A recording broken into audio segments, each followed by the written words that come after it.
साधक और विषयी में क्या अंतर है? विषयी भोग प्रधान होता है, साधक भगवत प्रधान होता है। उसे भोग मिले वो भोगों में राजी हो गया, वो भगवान में राजी होगा, भोगों में नहीं राजी होगा। साधक वही है जो भोगों में राजी ना हो। साधक प्रत्येक भोग भगवान के भजन के लिए करता है। भोजन पानी खान पान व्यवहार उस विषय को स्वीकार करता है जिससे उसका भजन बढ़े। भजन नष्ट हो जाए ऐसा पहनावा नहीं, ऐसा भोजन नहीं, ऐसा व्यवहार नहीं, ऐसी क्रिया नहीं, ऐसा संग नहीं। विषयी पुरुष जिससे भोग बढ़े वो वही आचरण करता। शरीर को सजाना, अच्छे अच्छे रजोगुणी भोजन पाना, एक दूसरे की तरफ देखना, जिससे भोग प्रवृत्ति बढ़े विषयी पुरुष वही आचरण करता है। और जिससे भजन प्रवृत्ति बढ़े वही साधक है जो भजन प्रवृत्ति बढ़ाने वाला आचरण करे। प्रत्येक कर्म भगवान के लिए करे, प्रत्येक कर्म का फल भगवान के सिवा जिसके जीवन में नहीं वो साधक। और जो प्रत्येक कर्म भोग के लिए करे, प्रत्येक कर्म का फल भोग, वो विषयी पुरुष है। साधक अपने को कैसे जाने कि मैं सही चल रहा हूं? साधक अपने को कैसे जाने कि मैं सही चल रहा हूं? जब चित्त में बुरे अपवित्र विचार ना आने लगे।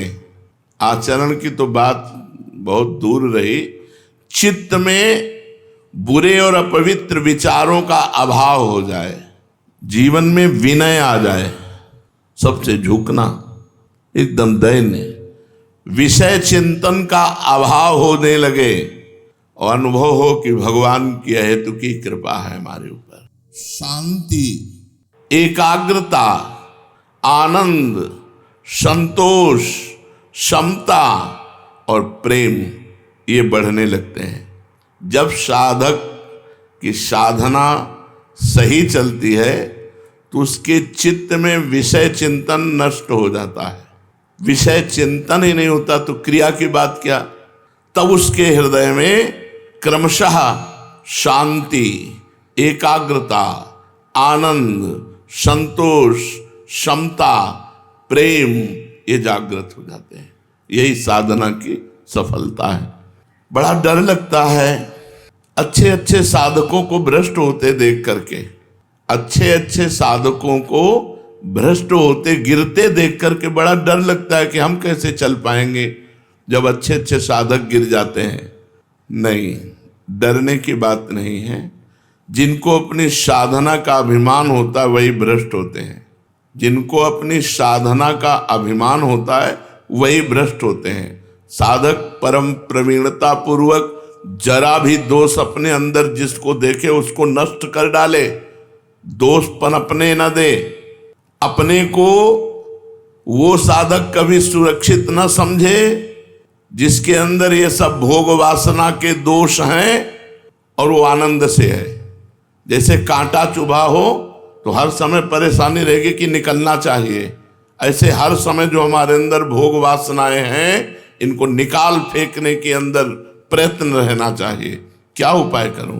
भगवान से रोए, प्रार्थना करे, खूब नाम जप करे, तत्परता पूर्वक साधन करे, उपवास करे, जैसे बने भोग वासना को जड़ से उखाड़ फेंके, नहीं तो भ्रष्ट कर देगी, गिरा देगी।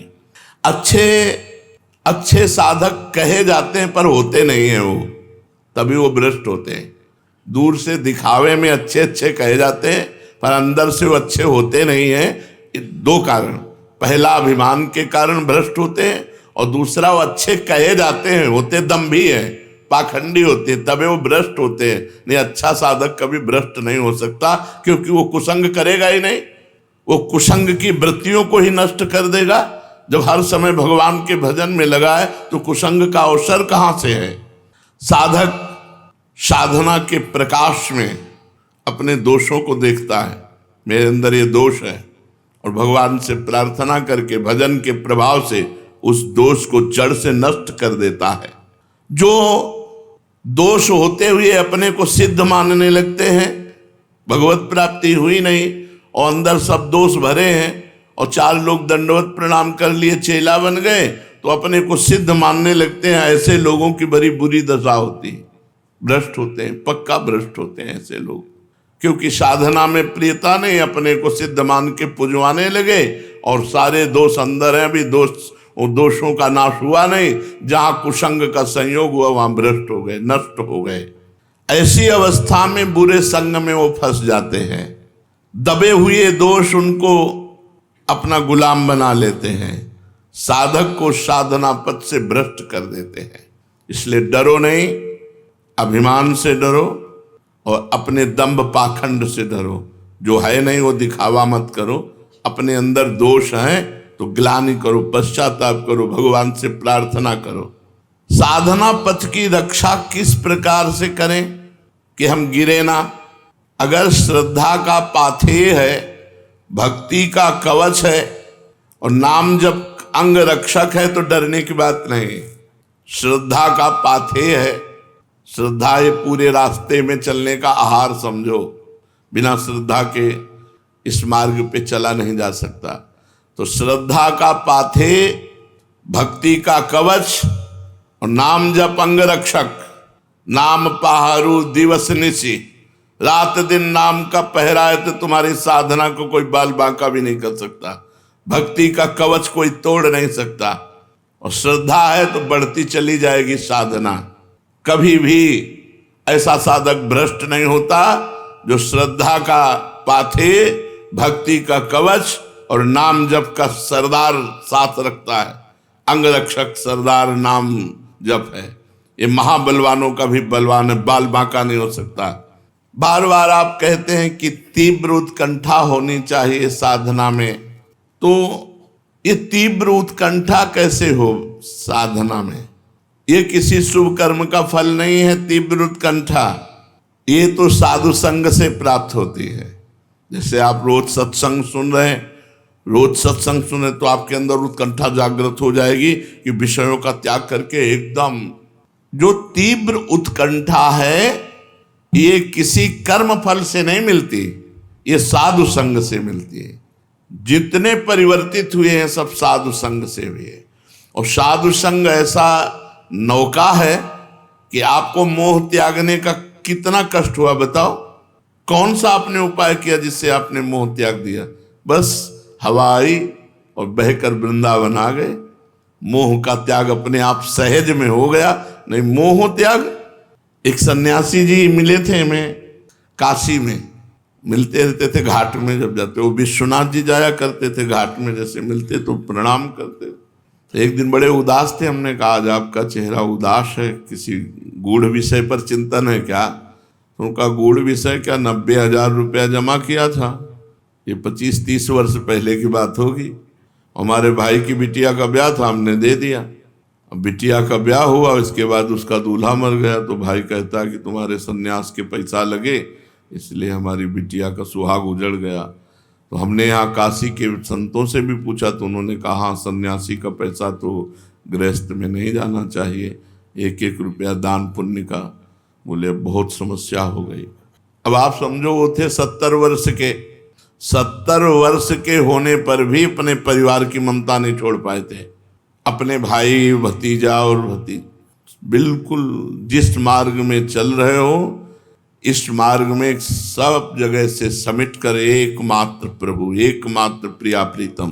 तो ये साधु संग से स्वभाव। सर्वसंग पहो ही माम, सत्संगः सर्वसंगो पहो ही माम। समस्त संगों का अपने आप त्याग करवा देगा यदि सत्संग हो रहा है। रोज सत्संग सुनने को मिले तो निश्चित सारे दोषों पर विजय प्राप्त हो जाएगी। श्री भगवान की अपार कृपा उस पर बरसती है जो साधु संग करता है। उस कृपा के प्रभाव को जानकर उसके जीवन में भगवत प्राप्ति की तीव्र उत्कंठा आ जाती है।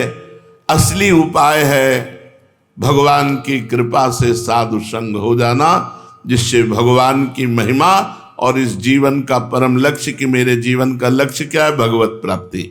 साधना में क्या मापदंड रखें कि मेरी चाल धीमी चल रही है या मेरी चाल उत्तम चल रही है? सही साधक वही है जो अपनी चाल को धीमी ही समझता है। मेरी चाल उत्तम है, ये उत्तम साधक का लक्षण नहीं है।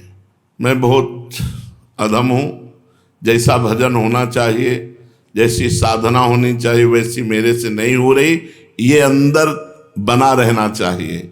साधक को कभी अपनी साधना में संतोष नहीं होना चाहिए। अच्छा चल रहा है, नहीं अभी अच्छा कहाँ चल रहा, अभी राधा बोलते आंख में आंसू कहाँ आया, अभी श्री जी कहाँ दिखाई दे रहे हैं, अभी अच्छा कहाँ चल रहा है। साधना में जितना संतोष होगा उतना ही वो आगे बढ़ेगा। जब अपनी चाल धीमी मानेंगे तो आपकी उत्तम साधना होगी, यही मापदंड है। साधना में असंतोष और अपनी चाल धीमी मानना और सबको भजनानंदी मानना। सब महान है, अधम तो हम ही हैं, भेष रखे हैं और जैसा भजन होना चाहिए वैसा नहीं होता, ऐसा अंदर दुख बना रहना चाहिए, उसकी साधना उत्तम बढ़ेगी।